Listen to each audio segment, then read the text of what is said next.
Imagine for a moment that you get to read your own obituary tomorrow. Not the one you hope for, but the one you're actually, living toward right now. Right. Would that be a horrifying wake-up call? Or would it just confirm that you're on the right path? That isn't just some dramatic thought experiment. No. It's the ultimate metric for success, and it comes directly from one of the world's most successful people, Warren E. Buffett. That's right. Today, we are diving deep into what really feels like a final masterclass in life and philosophy. It's Buffett's deeply personal 2025 Thanksgiving message. And this isn't just an annual filing. I mean, it was published right alongside the news of these massive philanthropic gifts on November 10th. And it serves as his stepping back, his confirmation that he is, in his words, going quiet. No more annual letter, no more huge shareholder meeting. So our mission in this deep dive is to take this incredible, reflective document, really a guide to a well-lived life, and just distill the most actionable wisdom for you. The context is just so important here. Oh, it's crucial. He's finalizing the transition of his immense fortune into 4 family foundations, and he's doing it immediately. This accelerated timeline is his way of ensuring his legacy is executed, well, efficiently. And crucially, this message confirms Greg Abel is officially succeeding him as the boss at Yarrant. It's a total transition. Of capital and command, it is the ultimate statement on what he believes truly matters. Okay, so let's unpack this. And let's start where he does, with pure, inescapable luck. He doesn't open with a stock tip. He opens with a near-death experience from 1938. Right. What was the point of that anecdote? Well, he was a third grader who nearly died from a ruptured appendix in Omaha, and he was saved because a thoughtful doctor sent him back to the hospital late one night. By highlighting this, Buffett immediately establishes that his life success began with a near miss, with a gift of years that he didn't earn. And it's the small, humanizing details that make this part so memorable. He recalls being laid up for 3 weeks in St. Catherine's Hospital, which he says felt like a nunnery. And his third-grade teacher, a Miss Madsen, organized his classmates to write him letters. He even notes that the letters from the girls were far more interesting than the letters from the boys. But the real insight comes from this completely, well, nutty theory he developed while he was recovering. The fingerprinting set. Exactly. His Aunt Edie gave him this professional-looking fingerprinting set. And his fantasy was that someday a nun would commit a crime, the FBI would realize they hadn't fingerprinted nuns, and J. Edgar Hoover himself would have to come to Omaha. To use Warren Buffett's amateur collection, it's the perfect encapsulation of youthful ego, isn't it? It is, but the irony is so sharp. Buffett points out that while that fantasy never happened, years later it became clear the one who needed fingerprinting was, quote, J. Edgar himself for misusing his power. That transition from a personal story to this, profound societal reflection is key. And it moves right into his analysis of the significance of location. He asks, can it be that there is some magic ingredient in Omaha's water? He then lists this startling concentration of world-class talent right there in his own backyard, people he only met decades later. Charlie Munger, his partner for 64 years. Lived 1 block away. 1 block away in the 1930s. He was working at Buffett's grandfather's grocery store for $2 a day, yet they didn't meet until 1959.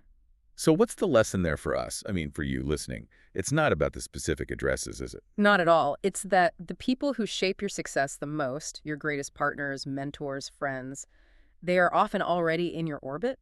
Talent isn't always imported. Sometimes it's just 5 blocks away. He points to Stan Lipsey, Walter Scott Jr., Don Keogh. And even his successors, Ajit Jain and Greg Abel, they all lived nearby for years before their paths really converged. Which reinforces his core philosophical point about success, the capriciousness of fate. The long straw. He says he drew a ridiculously long straw at birth. Yeah. Healthy, intelligent, male, white, born in America in 1930. And he contrasts this so sharply with his equally intelligent sisters who faced a much different outlook. And this raises a really important question. Why insist on dwelling on luck when you're 95 years old? Right. Because he believes the wealthy often prefer not to acknowledge the vast, unfair role that luck played in their fortunes. He explicitly calls Lady Luck fickle, and no other term fits, wildly unfair. It's an ethical thing for him. It is an ethical imperative to remind us that some people start life financially secure while others start in a hellhole. So if success is so rooted in this geographic and temporal luck, where does that leave decision-making? the hard work he's famous for. That seems to be the pivot point for his thoughts on legacy. And on the massive philanthropic urgency now. Why now? It's purely pragmatic, and he's very transparent about it. His children are now in their late 60s and early 70s. He believes they're at their absolute prime in experience and wisdom, so he's accelerating his lifetime gifts so they can dispose of the estate before age forces alternate trustees to take over. He's adamant about not ruling from the grave. Totally. He says he has never had an urge to do it, and that attempts to do so rarely have a great record. That urgency shows a deep trust, not just in his family, but also in Greg Abel. He expresses immense confidence. He does. He states Abel understands businesses and personnel far better than he himself does now, especially the complexities of PC insurance. And the hope, he says, is that Berkshire might only need 5 or 6 CEOs over the next century. But that praise is immediately followed by this really stark, necessary warning about leadership health. Yes, this is fascinating. He addresses the unpleasant reality that CEOs may succumb to dementia or debilitating disease while they're still in power, and he makes a painful admission. That both he and Charlie Munger failed to act in cases like that at subsidiaries in the past.